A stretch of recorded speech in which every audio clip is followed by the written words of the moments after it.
क्या आपने कभी ये सोचा है कि हमारा माइंड कैसे किसी इन्फॉर्मेशन को ऑब्जर्व करता है और कैसे उन इन्फॉर्मेशन को प्रोसेस करता है और उन्हें रिटेन करता है? क्यों कुछ बातें हम भूल जाते हैं और कुछ बातें हमें लाइफ टाइम तक याद रहती हैं? साइकोलॉजी के नज़रिए से देखा जाए तो लर्निंग का मतलब सिर्फ ये नहीं होता है कि किसी इन्फॉर्मेशन को याद कर लेना, कोई नई चीज़ सीख लेना, बल्कि लर्निंग एक ऐसा कॉम्प्लेक्स प्रोसेस है जिसमें हमारी वैल्यूज़, नॉलेज, स्किल्स और अंडरस्टैंडिंग सभी तरह के फैक्टर्स में चेंजेस होते हैं। यहाँ तक कि लर्निंग की वजह से हमारे एटीट्यूड में भी चेंजेस देखने को मिलते हैं। नमस्कार दोस्तों, मेरा नाम है अजीत कुमार और बहुत बहुत स्वागत है आप सबका साइकोलॉजी विद अजीत में।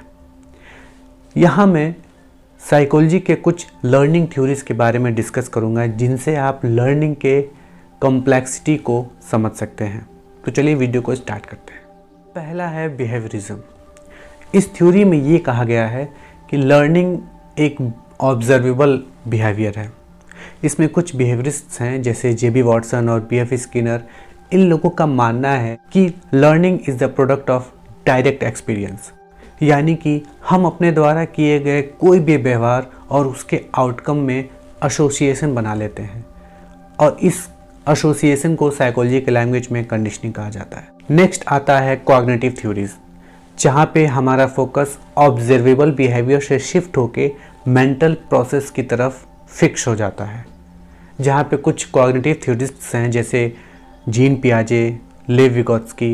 इन लोगों का मानना है कि लर्निंग हमारे नॉलेज का एक्टिव कंस्ट्रक्शन है। इन लोगों का मानना है कि हम अपने नॉलेज और एक्सपीरियंस के बेसिस पे जो इन्फॉर्मेशन का इंटरप्रिटेशन करते हैं, यानी कि उसकी व्याख्या करते हैं, उसी को लर्निंग कहते हैं। नेक्स्ट है ह्यूमनिस्टिक थ्योरीज।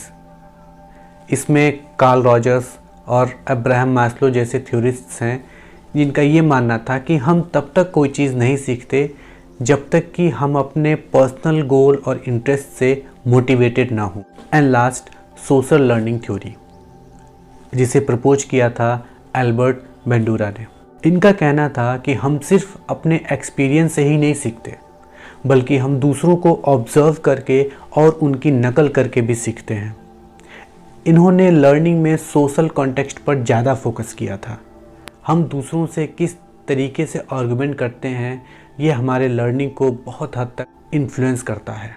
इन सारे थ्योरीज़ को देखते हुए हमें ये पता चलता है कि जो लर्निंग है वो हमारे इंडिविजुअल एक्सपीरियंस और मोटिवेशन से लेके सोशल इंटरेक्शन तक की एक जर्नी है और इस जर्नी को कंप्लीट करते हुए इसमें बहुत सारे फैक्टर्स आते हैं। तो जब भी आप कोई नई बात सीखते हैं, किसी एग्ज़ाम के लिए नई चीज़ सीखते हैं, कोई स्किल सीखते हैं, तो ये बात हमेशा याद रखें कि आपकी लर्निंग उतनी ही यूनिक है जितने कि आप। नमस्ते।